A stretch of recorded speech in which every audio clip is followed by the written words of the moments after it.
Sir ఏపీలో YCP కార్యాలయాలపైన దాడులు మనం చూస్తున్నాం సార్. అన్నింటిని కూడా కూల్చివేస్తూ వస్తున్నారు.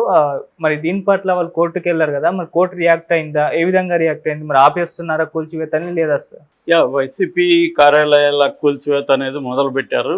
దాదాపు 26 జిల్లాల్లో కూడా వైసీపీ కార్యాలయాలను కూల్చేయాలని ఒక ప్రోగ్రామ్ని తీసుకున్నట్టుగా అర్థమవుతుంది.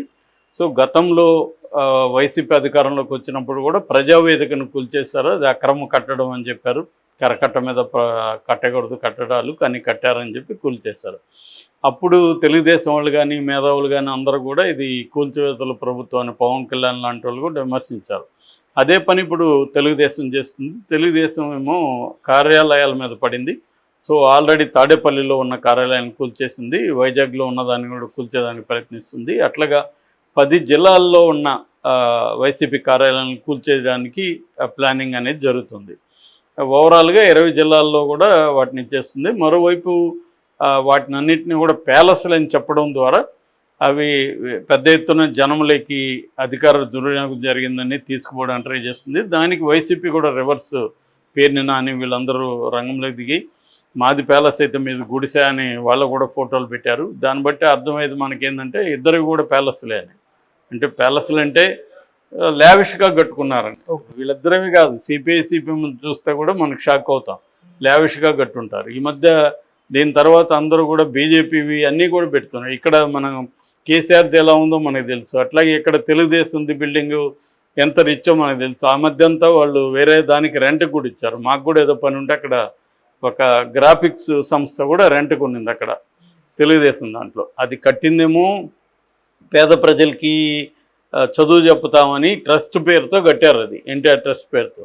దాని చివరికి రెంట్కి కూడా ఇచ్చే పరిస్థితి వచ్చింది. కాబట్టి ప్రతి పొలిటికల్ పార్టీ కార్యాలయాన్ని పెద్ద ఎత్తున కట్టడం, దాన్ని వేరే వేరే కార్యక్రమాలకు వాడడం, ఆ పేరుతో అక్కడ ల్యాండ్ గ్రాబ్ చేసుకోవడం, అట్లా పార్టీ ఆస్తుల్ని పెంచుకోవడం అనేది అన్ని పార్టీలు చేసేది. సిపిఐ సిపిఎం లాంటి చిన్న పార్టీలే చేస్తున్నప్పుడు పెద్ద పార్టీలు చేయట్లేదా? చేస్తున్నాయి. సో నిజంగా పొలిటికల్ పార్టీలు చేయాలని పని అంటే తెలుగుదేశానికి నిజంగా చిత్తశుద్ధి ఉంటే కేవలం వైసీపీ మీదే కాకుండా తమ పార్టీ కార్యాలయాలతో సహా బీజేపీ కార్యాలయాలు, జనసేన కార్యాలయాలు, తర్వాత సిపిఐ సిపిఎంలు, కాంగ్రెస్, వీటన్నిటి మీద కూడా కమిటీ వేసి ఎక్కడెక్కడ ప్రజల ల్యాండ్స్ని, పబ్లిక్ ల్యాండ్స్ని ఆక్యుపై చేశారు, వాటికి పర్మిషన్స్ ఉన్నాయా లేదా ప్రాపర్గా, అంత లావిష్నెస్ అవసరమా, ఇవన్నీ కానీ తీయగలిగితే ఖచ్చితంగా అది బాగుంటుంది. అట్లా కాకుండా కేవలం వైసీపీ కార్యాలయాలను మాత్రమే టార్గెట్ చేస్తే ఖచ్చితంగా అది రివెంజ్ తప్ప ఇంకొకటి ఏం, కక్ష సాధింపు చర్య తప్ప ఇంకొకటి కాదు. క్లియర్గా వైసీపీ వాళ్ళ ఇవి ఖచ్చితంగా అక్రమాలు జరుగుండొచ్చు, జరగవు నేను అట్లా. కానీ మరి తెలుగుదేశం జరిగిందా లేదా? వాళ్ళేమో తెలుగుదేశం కూడా జరిగింది, మీరు ఇచ్చిన జీవో ప్రకారమే మేము తీసుకున్నాము, తెలుగుదేశం జరిగిందనేది కూడా నిర్దిష్టంగా వాళ్ళు చెప్తున్నారు. దాని మీద కూడా మరి ఆరోపణలు వచ్చినప్పుడు దాని మీద కూడా చేయాలి కదా. ఇప్పుడు ఇలాగ చేయడం వల్ల ఏమవుతుందంటే నెక్స్ట్ వైసీపీ వస్తే మళ్ళీ వాళ్ళకి ఇది నేర్పించినట్టే కదా. ఇంతకుముందేమో తెలుగుదేశం కార్యాలయాల మీద వైసీపీ వాళ్ళు దాడులు చేయలేదు. దాడులు అంటే ప్రైవేటుగా చేసినవి ఉన్నాయి 1-2, కానీ ప్రభుత్వ పరంగా వాటిని కూల్చివేయడం అలాంటివి చేయలేదు.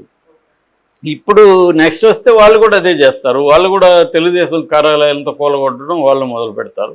సో మరి కోర్టు అయితే ఇప్పుడు లేళ్ల అప్పిరెడ్డి వైసీపీ తరఫున 10 కార్యాలయాల మీద ఇలాగా దౌర్జన్యంగా వస్తున్నారు వీళ్ళు, ఇది కక్ష సాధింపు చర్య అని కోర్టులో కేసేశారు. దానికి సంబంధించి పబ్లిక్ ప్రాసిక్యూటరు మాకు ఇంకా సమాచారం లేదు, మేము గవర్నమెంట్ నుంచి సమాచారం తీసుకొని మళ్ళీ మీకు ఇస్తామని చెప్పారు. దాంతో ఈరోజు పోస్ట్పోన్ అయింది. ఈరోజు కూడా విచారణ జరిగే అవకాశం ఉంది.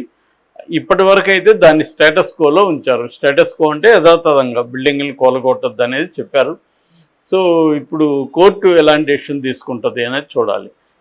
ఇప్పుడు ఎవరైనా కోర్టులో తెలుగుదేశానికి సంబంధించి కూడా అక్రమాలు ఉన్నాయని కోర్టులో ఎవరైనా పిటిషన్ వేస్తారు అనేది కూడా చూడాలి. ఎందుకంటే గత వైసీపీ వచ్చినప్పుడు తెలుగుదేశం ప్రభుత్వం విపరీతంగా కోర్టుల్లో కేసులు వేసి దాదాపు 300 పైన పబ్లిక్ ఇంట్రెస్ట్ లిటిగేషన్ పిటిషన్లు వేసి ఆ ప్రభుత్వాన్ని ఎటువంటి విధాన నిర్ణయాలు కూడా తీసుకోకుండా కట్టడి చేసింది. మరి ఇప్పుడు వైసీపీ కూడా అదే స్ట్రాటజీ పార్టీ ఫాలో అవుతుందా లేదని చూడాలి మనం. అయితే నేను చాలాసార్లు చెప్పాను, తెలుగుదేశానికి ఉన్న నెట్వర్క్ కానీ, లీగల్ నెట్వర్క్ కానీ, లీగల్ సిస్టమ్ కానీ, కోర్టుల మీద అవగాహన కానీ, న్యాయ వ్యవస్థలో పట్టు కానీ వైసీపీకి 10% కూడా లేదు.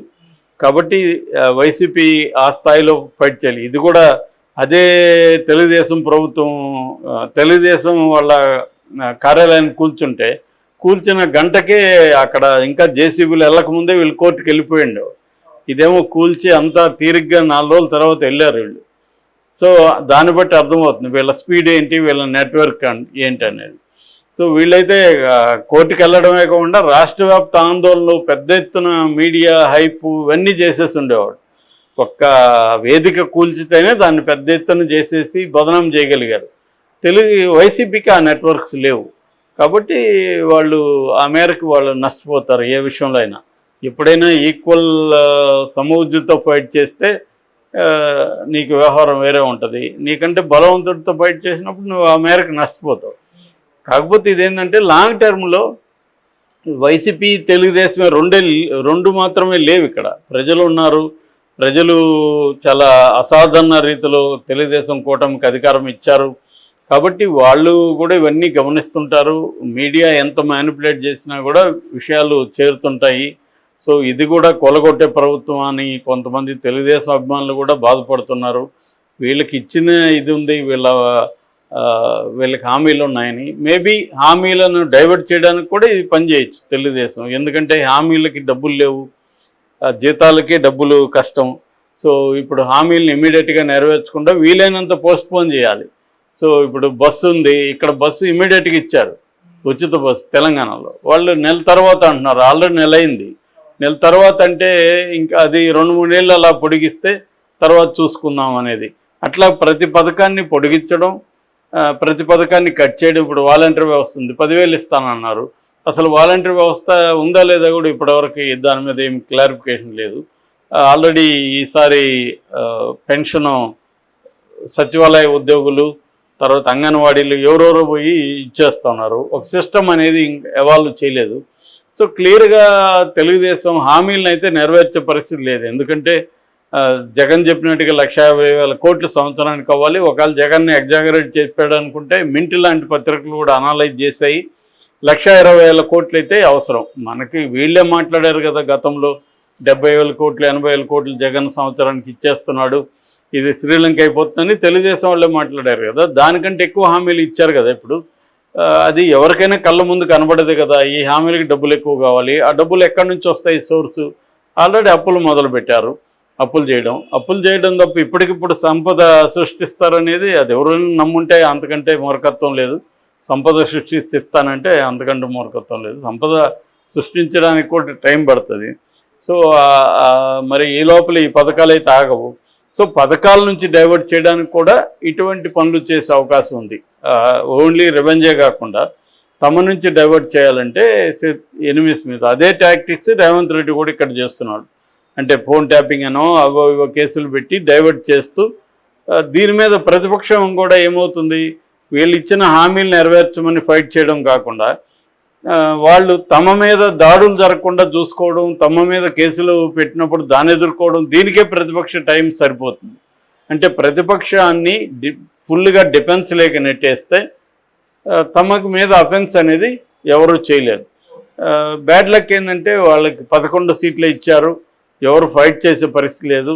తెలుగుదేశంతో ఈక్వలెంట్గా వైసీపీకి మీడియా లేదు, వాళ్ళకు సామాజికంగా బలం లేదు. కాబట్టి డబ్బు ఉండొచ్చు, డబ్బు ఉంటే పనులు అయిపోవు. ఆయన ఎవరు అన్నట్టుగా డబ్బుతో పడినోళ్ళు ఎవరు లేరని, అదేమి ఎల్లకాలం డబ్బు ఒకటే